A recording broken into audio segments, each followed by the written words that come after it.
Hey there, and welcome back to 10 Pounds 10 Times, a series here on the Irresistible You podcast. Hey guys, how are you doing? We have a lot to catch up on. I had all the intentions last week of getting this podcast up, and with everything that was going on in my world with spring break and sick children, it just did not happen. So I am here to catch you up, let you know how things are going in my world, and share an update.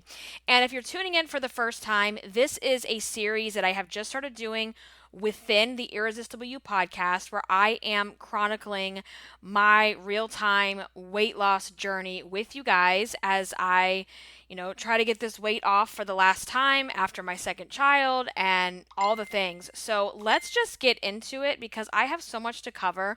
And if you haven't done so already, make sure you go and listen to this week's Irresistible You podcast episode number 156, where I am talking about stress and how stress keeps you overweight and keeps you from losing the weight and just all these kind of realizations and such that I've been having this week as I've started to make some big changes here in my life. So let's get into the numbers first. That's how I'm going to start this series. Is we're going to first talk about what is my results, what does the scale say, and then we're going to talk about the other ways that we measure our weight loss.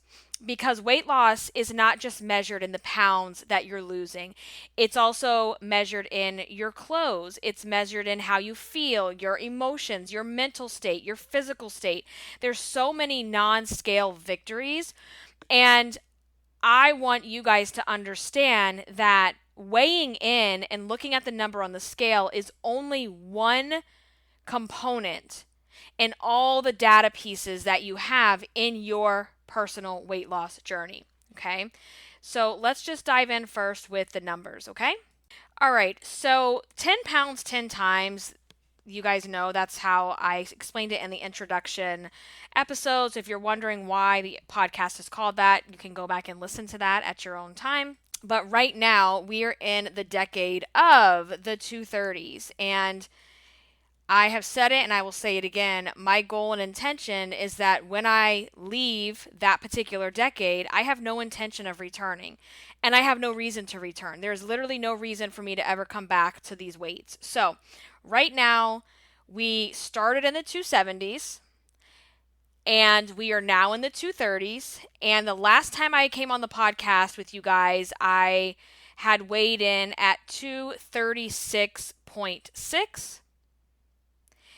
And today I did my weigh in again and I am down to 234. So last week when I weighed in, I did not skip my weigh in. I just did not have time for the podcast. So when I weighed in last week, I was at 234.6, which was a 2-pound loss from the week prior. And when I got on this week, I am down 0.6 to 234. So we are like almost in the clear. We are almost out of these 230s, girl. We are about to do it. We are about to say goodbye. I don't ever want to see you again. Thank you for the memories. Thank you for everything, but I am done with you. Goodbye. We are done. So we are just about 4 pounds before I get out of this decade, and I'm really excited about that.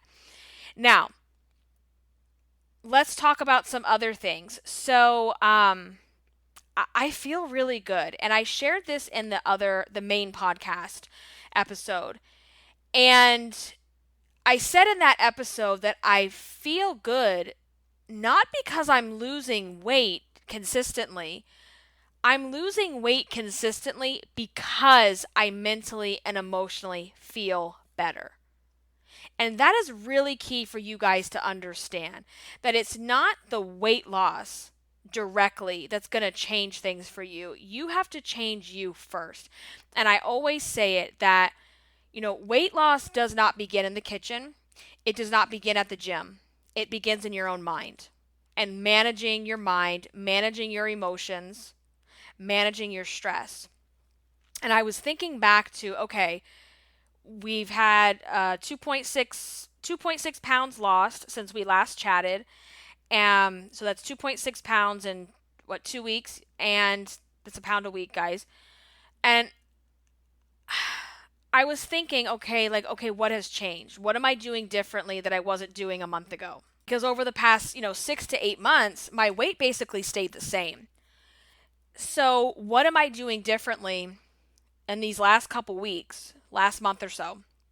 And I'm going to be very, I'm always real with you guys, but like very honest, like I have not been going balls to the wall meal prepping. I haven't been meal prepping at all.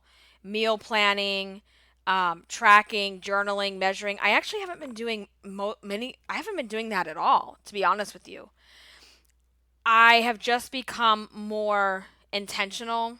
I've become more self-aware of what I'm doing, and I know I've cut back some things for sure, like some of the fast food and snacking and things like that. I know I have cut back on that, but I have not felt um deprived. I have not felt like I'm dieting, if you will. You know the feeling. I just feel like I'm living my damn life.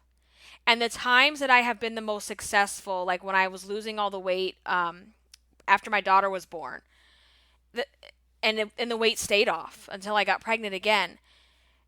I never felt like I was on a diet. I never felt like I was having to be deprived of certain things. I felt healthier, stronger, and I just felt like I was living life. And when I sit here and analyze, okay, what am I doing differently? The one common denominator is the stress. You longtime listeners know the and you don't even know all of it, but you know what I have shared. The ups and downs and things that have happened over the past almost 2 years now. It's been probably 2 very challenging years, okay? Where I have been in survival mode. I have dealt with chronic stress. And when you are in chronic stress survival mode, even if you are eating clean and healthy, your body does not necessarily release the weight. Your body holds on to the fat, it holds on to the weight because your body is doing what your body was designed to do. Your body was designed to say, oh my God, we're in a stressful situation. I need to hold on to everything and I'm not going to let it go. And then you have all this cortisol and adrenaline and hormones that are just surging and not allowing you to have the weight come off. And that, guys, I have to tell you, right now is the biggest change for me. Is my stress levels, I feel, have gone down a lot. They're never going to be non-existent for any of us. Life has stresses. But that chronic state of stress that I was in for so long, I feel like the light started coming back on for me in that area. The dust is starting to settle. Things are starting to work out a lot better. Things are getting easier. And that's not to say, just this week there were some things that came up. They're like, oh my God. But it's like we have to start dealing with things differently.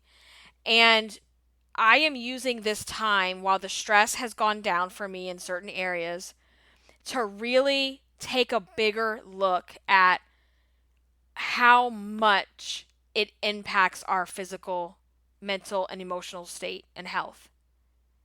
Because sometimes when you're in the stress and you're in the storm, you can't see certain things. You just can't see it. And when things start to die down and relax a little bit, then you start to see how many things you are not doing or putting on hold. And for me, I almost have like more energy lately where I feel like I want to take on more things or more projects, and I'm just more motivated to do certain things. When you're in survival mode, that's what you're doing. You're just trying to survive. You know what I'm saying? So it's like, that's the biggest change for me. And so I'm really taking this time to like really fine tune and get myself together so that I have better strategies in place to handle the stress and the waves of it that are going to come. Because yes, things can knock us off our feet. Last year knocked me off mine, okay?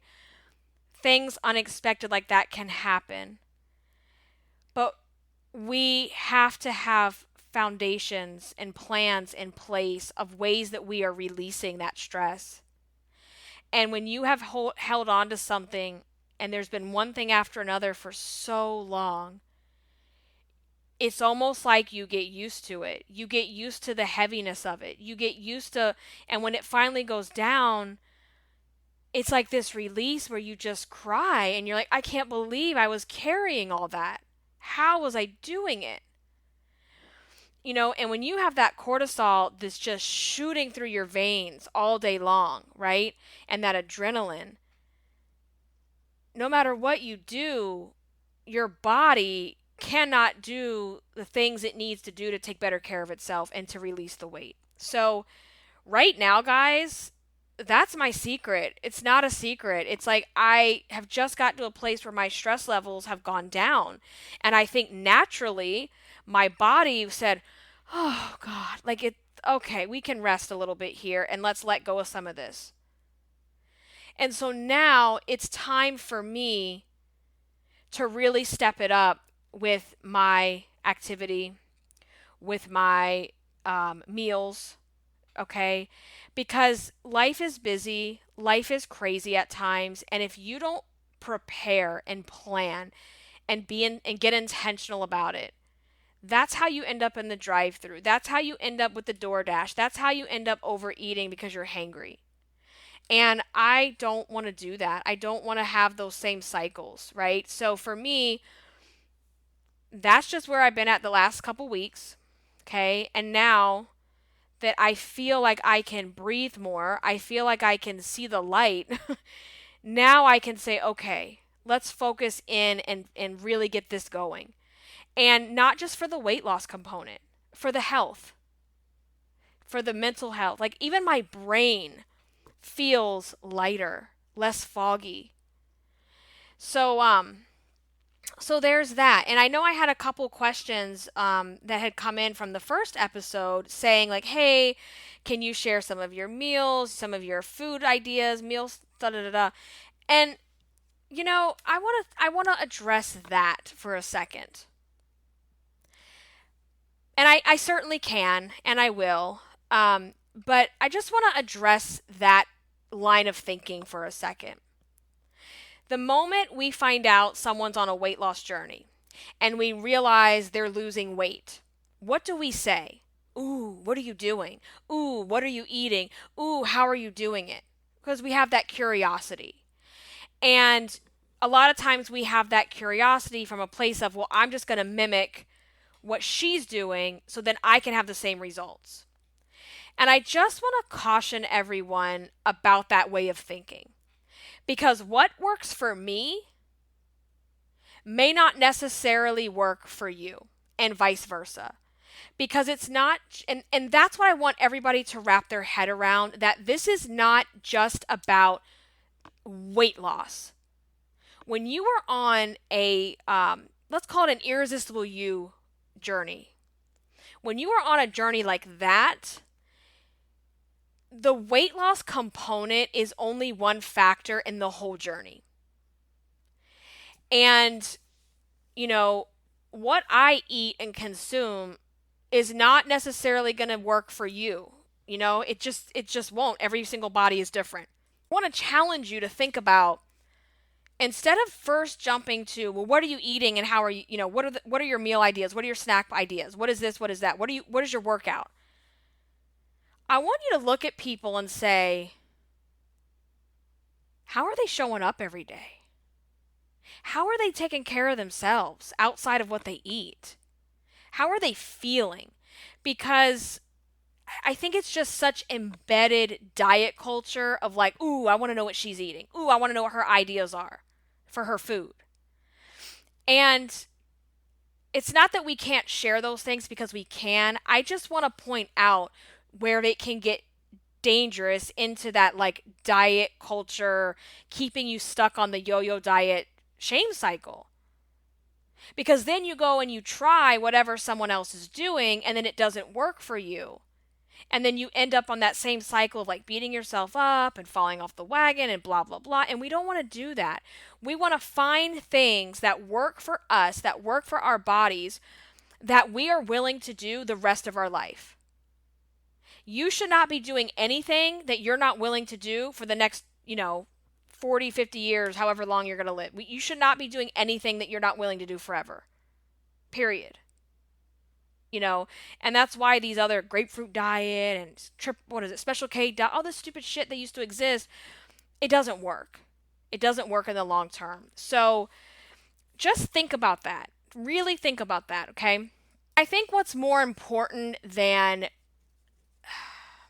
um what do you the specifics of what someone eats, I think what's more important there is for you to think about what kind of habits are they creating and what kind of habits should I be creating. So when I think about myself, y'all, I still eat fast food. I still eat sweets. I still, overeat. It happens, okay? But I think about, and I could easily just beat myself up about that and say, oh, you're never going to learn. What's wrong with you? You should know better by now. But instead of doing that, I also look at the habits that I have obtained over the years that I didn't always have. I'm sitting here in my hand looking at my water. I have a big old thing of water that's always on my desk. It's always in my car. It's always with me. And I use a little, like some of the pink lemonade powder, Crystal Light to go in it because I don't like it drinking it plain. And I mean, I didn't start drinking water till I was in my 20s. And that probably sounds so just insane because it kind of is. I would say water makes me gag. I don't like it. And now, if I don't drink enough water in the day, I feel sick. Like I feel sluggish, I feel dehydrated. Because I got to know my body enough to know what it feels like to start feeling dehydrated and not getting enough water. So that's a habit. I didn't start eating bananas or fruit until I was in my 20s. And now I crave fruit. I crave it, just it helps with bloat, it helps with just and speaking of bloating, last week was a period week. So I just want y'all to know. Okay, and let me, I forget. I was going to share this with you guys too. Okay, so last week, I got on the scale every day just because I wanted to test. I wanted to see the fluctuations. And when I got on the scale, I want to say Monday of last week, y'all, I was at 236 before on Friday or whatever, the week prior. When I got on the scale that Monday, it was like 242. And if I wasn't in a healthy emotional state with the scale, I could have just lost it. And I said, okay, I'm on my period. I am severely bloated. I had some McDonald's over the weekend. Okay. Let's give it a couple days. And that's not my normal like weekly weigh-in day anyway. And so when I got back on the scale again a couple days later, we're down to 234.6. So that's why I want to reinforce to you guys, the scale is one piece of data. It is not the entire picture. Just wanted to point that out there. So let's look at habits like the water, the fruit. You guys, all I used to drink was real Pepsi. And then, must have been in my early 20s again, I started drinking, I hated Diet Pepsi. I hated it. And I started drinking it, and now it's the opposite. If they mess up at the restaurant and they give me a real Coke or Pepsi, I cannot. I just cannot with that. It tastes so gross to me. It's so sugary and sweet and disgusting that I just can't. So there's that. And there's just, certain items at certain restaurants that we go to that I like automatically order now. And these are just habits that develop over time to where all of a sudden it's like funny to me because like I don't even realize sometimes that I have to kind of look at it and go, okay, yeah, this is an accomplishment because I didn't always do these things. This wasn't always how I did things. So, and as far as food goes, like I eat the same thing for breakfast every day. I've been eating the same thing for breakfast for, girl, I don't even know how many years, honestly. It's been a long time. And That is my egg beaters. I do egg beaters with a Laughing Cow cheese. It is so good because if you put the Laughing Cow cheese, it makes them really creamy. And so I mix the Laughing Cow cheese with the egg beaters, and I have a side of avocado with a little bit of sea salt. And then I'll do like lately I've been doing the Sara Lee bread. It's like the Sara Lee 40, it's like I don't know the name of it. It's like really low carb, and I've been doing that, and that's my breakfast. And the thing about breakfast, I don't ever wake up in the morning and go, "Ooh, I wonder how I could really indulge this morning." Like it's just an automatic process. And that wasn't always the case either for me.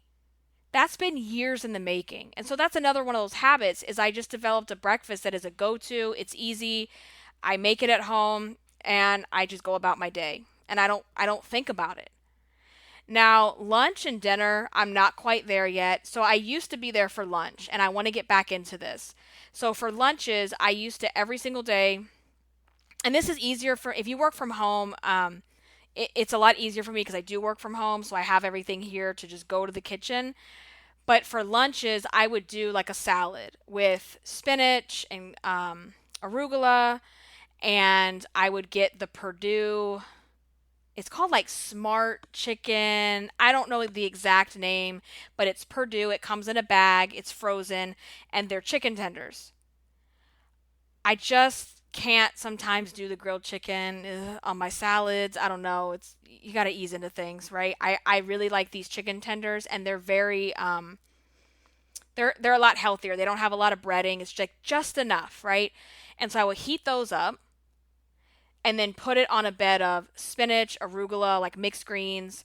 I will put a little bit of blue cheese crumbles, a little bit of craisins, a little bit of pecans. What else do I put in there? Uh, what strawberries? Strawberries. That's my jam. Strawberries, some light balsamic vinaigrette. There's a Skinny Girl one that's really good. Mix that bad boy up, and it's so filling and tangy and delicious. And it's just, I'm like craving it now that I'm talking about it. And especially as we're getting into the hot months, it's just such a good summertime salad. And, you know, you could put whatever protein you want. You could put grilled chicken on it. You could put anything, honestly. But that to me is just I love any kind of salad with a blue cheese and a balsamic and a nuts. I love it. I love it. And strawberries. So that was kind of a go-to for me. And I also will put a little bit of avocado. Delicious. What I would do is in the morning I would save some of that avocado for my lunch, and I would put it on top of the salad, and that is delicious. I think I'm like making a note. I'm like, yes, we are getting that on the grocery list this week, and your girl has to start eating more salad, which I'm gonna explain in a minute. But yes, so that would be like my salad for lunch, and then dinner. Dinner for me has always been kind of the challenge. I do not like to cook, and my thing is, you know, especially working from home, it's like making breakfast, making lunch. The last thing I want to do is be in my house downstairs making dinner at the end of the day. So, you know, I know that I eat out or have delivery way too much. I do need to cut that back. My body and my wallet will be very happy about that. And I need to find some more go-to meals that I really enjoy, that I look forward to. Now, here's another habit that you can adapt. You know how we're talking about let's adapt people's habits. One of the things I have found that really works for me for dinners, because I already know usually what I'm going to have for lunch and what I'm going to have for breakfast, right? I will go on my Google Calendar because I put everything in my Google Calendar. I live by it, and I will just make an event, and I'll put dinner, and I'll put the name of the dinner we're going to have, like dinner enchiladas, dinner tacos, dinner spaghetti, whatever we're going to have. And I put it on my calendar, and I also add my husband so that we're both mentally kind of like preparing, okay, this is what we're going to have today. You know, and lately that doesn't really work. It's just going to work for me. I'm not going to be sending it to him because he's working nights again. So I'm still going to go ahead and put that on my calendar so that here's what it does. as the day goes on and I get busy, I have decisions that have to be made, I have people I have to deal with, challenges come up, stress comes up. The last thing you want to do is think about dinner when you're tired and when you're hangry and when you're stressed out. So all throughout the day, it kind of plants the seed of like, okay, tonight we're having tacos. And that way my brain isn't having to, number one, think about dinner, make that decision. And it's also like mentally prepping, like, okay, I can't wait to eat this. This is going to be so good, right? So that's really helpful. I just find that helps for me is to put that on the calendar and have it ready to go. And yeah, so think about that. Think about people's habits. Think about things like that that you can adapt versus just wanting to have that person's meal plan so you can copy it and you may or may not get the same results, right? And then I just have a rule of like, it doesn't come into my house. If I don't want to eat, if I know I'm going to overeat or I'm going to have a hard time around that food, it just doesn't come home. I'm in charge of the groceries. I'm in charge of the food that comes in this house, and I just will not bring certain things in the home. Period. Why have that temptation if you don't need to? So also making sure there are snacks that are, quick go-to snacks that I know that are healthy, that aren't going to overdo it. That kind of thing. So I know I've done episodes before on the podcast about finding your why, and I don't believe anyone should have one why for their weight loss journey because having one why is just not enough. It's not enough to sustain you. I mean, I have probably 30 or 40 whys. I mean, you really can get granular and like really write these things down. And, another reason that just to keep that conversation about, what are people eating and what are their meals, everybody has different dietary needs. And, keep that in mind too. So it's like going back to, it's not just about losing weight for the sake of losing weight. What are the other reasons that you want to do this? And, I know for me right now, I've got to make some changes. I've got to rein it in a little bit more with what I'm choosing. So for me, I have always found like in the past, whenever I was losing weight, I'm not going to say I could eat whatever I want. I'm not that person. But I could pretty much eat a lot of things in moderation and not really have to worry. And I could still get the weight off, and I never had issues with my labs, with my blood levels. I never had issues with cholesterol. I never had issues with, my glucose or, blood pressure, any of those things. And in the spirit of being honest and transparent, I had my labs returned today. I had a doctor appointment this week. And my cholesterol is high, you guys. It is. It's high. And so I've got to make some big changes.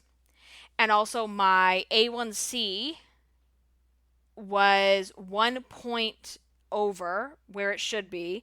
So it's literally 1 point in the category of pre-diabetic. Yeah, welcome to being 40, I guess. I don't know. But I've got some serious changes to make, and I take this extremely seriously. Like, I am not going to let this become my path. I am not going to let this become my part of my story. And I know that I have to really work on that because it's in my genetics. It's in my genetics. My parents have high cholesterol. They have type 2. I need to just really be on top of things and change my diet and just make some big lifestyle changes. And I also was doing some research, and I know, I know the things I need to be able to do to get through that. But I was also in my quest of learning more about stress and weight loss, weight gain, and all of that. Chronic stress increases your cholesterol. Because I was thinking, I'm like, I don't eat nearly like I used to. When I was at my highest weight pre-children, I ate like shit. I mean, I could throw some food down. I mean, I would eat and eat and eat. And I mean, the binging was just out of control. And I think about now, I'm like, okay, yeah, I know I need to cut back in certain areas.